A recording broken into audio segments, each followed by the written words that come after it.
I can use you. We're gonna look at dealing with someone grabbing my head from the standing position.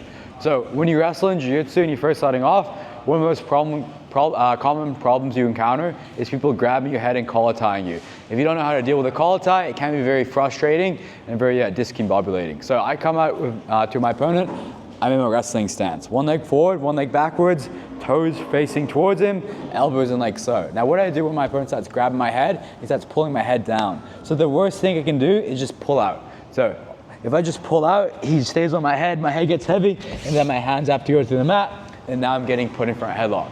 So if you get collar tied, move towards the collar tie. Don't pull out, move towards it. So as we approach my opponent and he grabs my head, don't pull out, just move towards him and put your head on the shoulder. The first thing you can do is just grab his head back.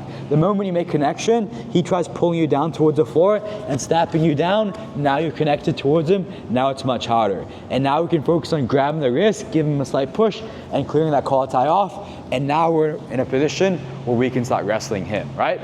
But what you want to think about doing is moving towards the collar tie and grabbing him, connecting yourself towards him. Because if I don't move away towards the collar tie and I have no connection, he just continuously bobs my head down until he gets put down towards the floor. So if I just move towards him and connect, whether it's grabbing his head, whether it's grabbing his elbow, he tries pulling now, I've killed his power. It doesn't really do anything now. And now I can take my time, I can hit my counters with underhooks, or the simplest option is just reaching back towards the back of the wrist, pushing, peeling it off, and now we can start attacking from there, right? Very simple. Let's go. 3, 2, 1. Stop. You grab his head, you clear the wrist, you start going to your attack. So where's my, your leg? I'll use the hendo instead. Cool, so he collar ties you. Remember, the worst thing you do from a collar tie, just pull away, you can get very tired. So grab him back, work from here. Whether you're head to head or head to shoulder, it doesn't matter. From here, you grab the wrist, you start pushing towards a position like this. This is a great time just to re-attack, right?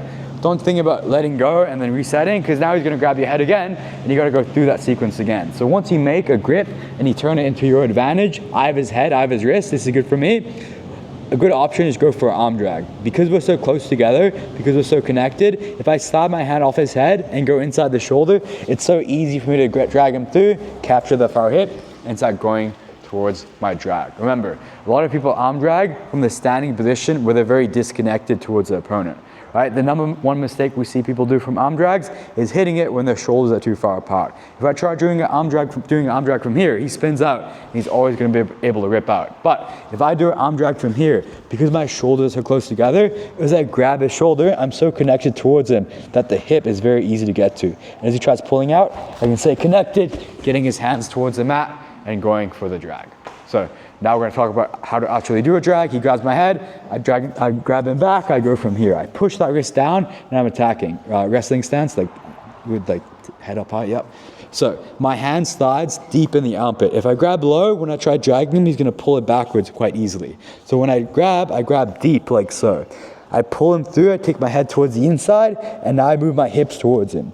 The moment I get hip to hip, my hand can reach and I can grab his hip. He tries pulling away, it's so easy to follow and circle behind him and get control of him. But if I never get towards that far hip and he can circle it away, I'm never gonna complete the drag. So it's a battle of getting your head towards the inside, connecting your hips, and capturing that far hip.